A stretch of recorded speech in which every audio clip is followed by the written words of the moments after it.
Well, folks, the First Amendment has never been more under attack than it is right now. Since the death of Charlie Kirk, we have seen this regime go full throttle into stripping away as much personal freedom as they can. And it's one of those things where I don't see how it's going to get better before it gets worse. We saw Jimmy Kimmel be canceled and taken off the air for saying something that, I'm seeing so many people spin what he said. I can't play what he said for copyright reasons. But he basically said that MAGA had spent all weekend trying to prove that the kid was anything other than their own. That's not necessarily saying that the kid was MAGA. That's not what he was saying. He said they were trying desperately to make sure it wasn't one of their own. That was true. That was really happening.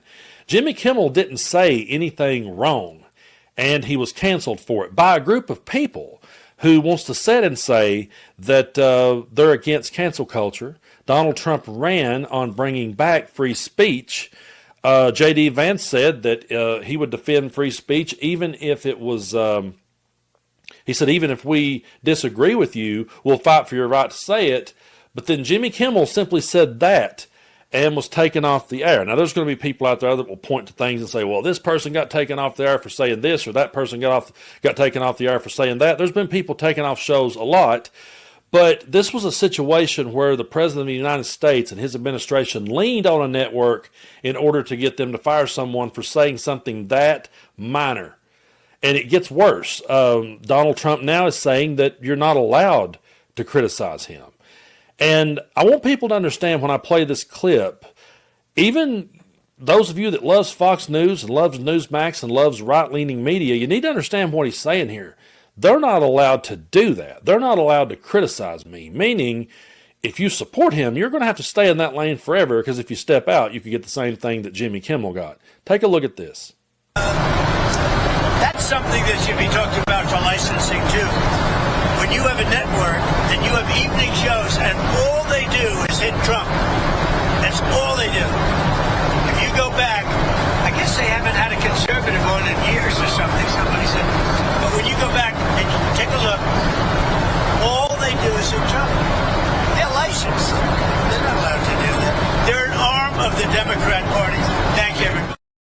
He actually said they're not allowed to do that, and then went on to say they are an arm of the Democratic Party. When he now has 23 or 24 employees that used to work for Fox News now working for him.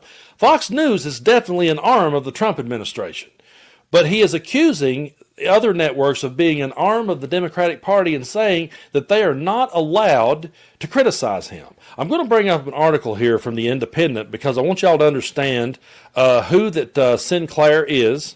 We're going to be reading this article here together. I want you to understand who they are, and then I'm going to play you a pretty disturbing clip by them. Because I want y'all to understand what this really is. So what is Sinclair Broadcasting, the conservative company, demanding an apology from Jimmy Kimmel over Charlie Kirk?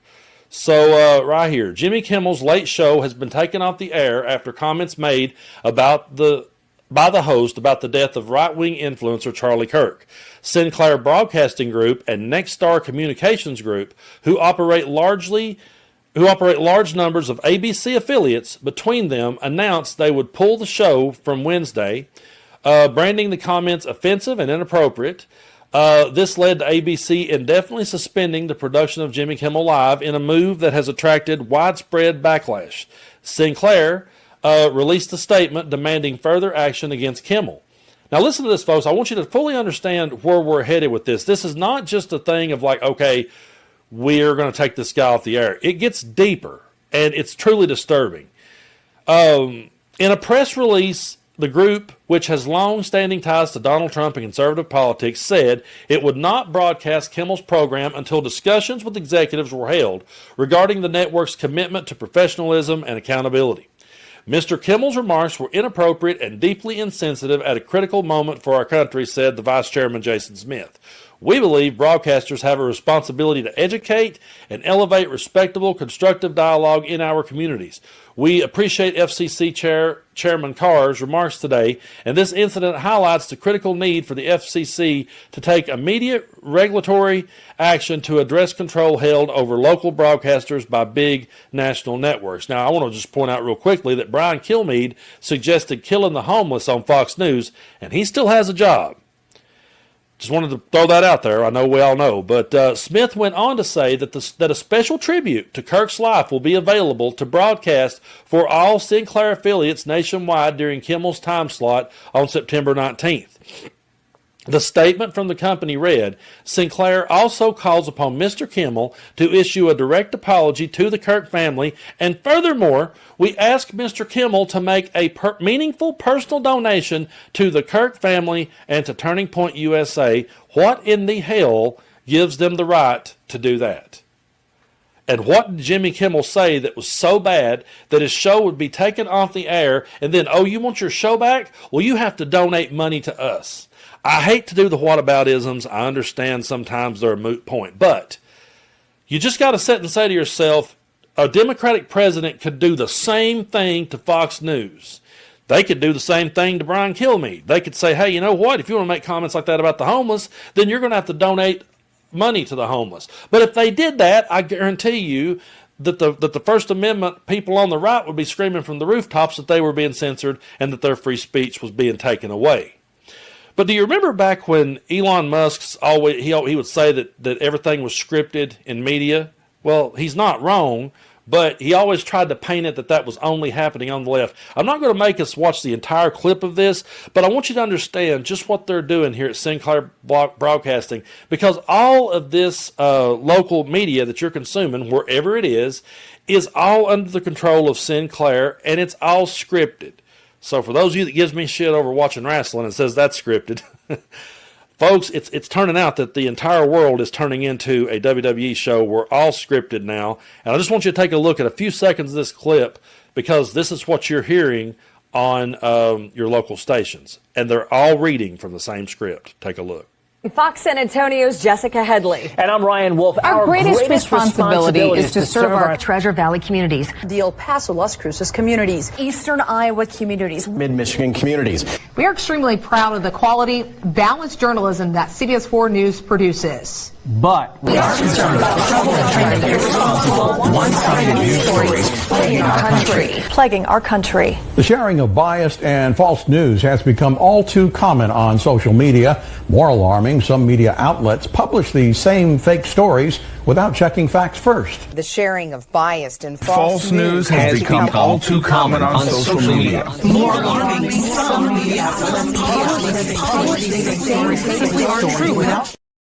So yeah, when we say that we are living in a fascist time, they get mad, but I always bring the definition of fascism, and you can be the judge as to whether or not this is fascism. Fascism is a governmental system led by a dictator having complete power, forcibly suppressing opposition and criticism, regimenting all industry, commerce, etc., and emphasizing an aggressive nationalism and often racism. So you can you can look that definition up for yourself. You can look at everything that's going on. You can look at everything that I've talked about in this video, and you can see if the two line up. I'm of the opinion and belief that they do, and you're free to believe what you want to. But folks, we have never in our lifetime seen anything like this. And I know I get repetitive sometimes in my videos, but I think the most frustrating part of this is we all saw it coming. We tried to point to the red flags. We got accused of being hyperbolic. We got accused of spreading misinformation. We got accused of everything under the sun by people who had every intention when they got back in power of stripping away our rights to say what we want to say. And I've come across this clip from my good friend and partner, Brett Marcellus. Love him. And shout out to him. And he just absolutely just lays it down in this next clip. Take a look. All of those actions right there are the First Amendment at work. But the state coming in to silence people, to say we could do it my way or the highway, we could do this the easy way or the hard way, that right there is not the First Amendment at work. That's the crushing of the First Amendment. That is simply authoritarianism. And the fact that so-called people who claim to believe in free speech fail to distinguish between the two is just outrageous to me. Think about what you're doing to the United States of America. Think about what you are doing by allowing this sort of behavior to take place. This is not what the United States of America is all about. And by the way, the right wing, the Republicans, have been doing this for a while also. They've been responsible for a lot of the so-called cancel culture also, even though they pretend not to be. Do you remember after 9/11, they canceled French fries? They canceled using the word French before fries. They called them freedom fries for all. They canceled the Dixie Chicks. Then you represented Colin Kaepernick. They canceled Colin Kaepernick. They did so many things. They had the House Un-American Activities Committee back in the day. They had Hollywood Blacklist to prevent people who they said were communists from being in the industry. There has long been a cancel culture on the right as well. And it's okay if it's coming from everyday people. When it's coming from the federal government and they are silencing citizens, they are threatening corporations, and you have this corrupt corporate system, this corrupt crony capitalism where you have these companies seeking these mergers, seeking to please their masters in order to get their mergers or acquisitions through, you have a very dangerous situation, and that's the one we find ourselves in today. We are in an extremely dangerous situation, and he's right. There's a big difference between the state silencing people versus people holding each other accountable. We've had the conversation so many times about the First Amendment here on the channel. We were talking about it last year during all the culture wars, and they fought so many of them that I could talk about a bunch of them, but we'll just talk about the Kid Rock and the Bud Light one just to make my point. So Kid Rock goes out and blows up his Bud Light and says that he's, fuck a bunch of Bud Light, basically is what he said, because they put a transgender person on a can. A can, by the way, that never made it to the stores, that no one ever had to walk past, no one had to drink from. It was gifted to a transgender person. And he took offense to that and then goes out there and does that and encourages everyone to boycott an American company. On the other hand, Bud Light did pretty much leave Dylan Mulvaney in the dark, and that was some bullshit.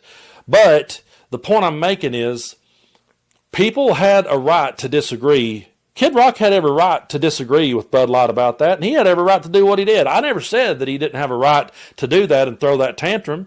He's got a right to throw that tantrum if he wants to.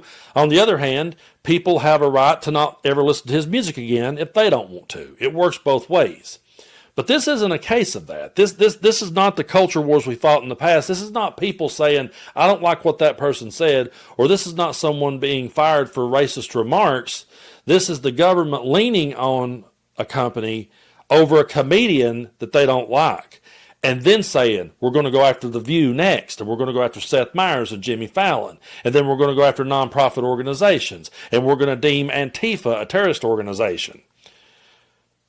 Antifa stands for anti-fascist.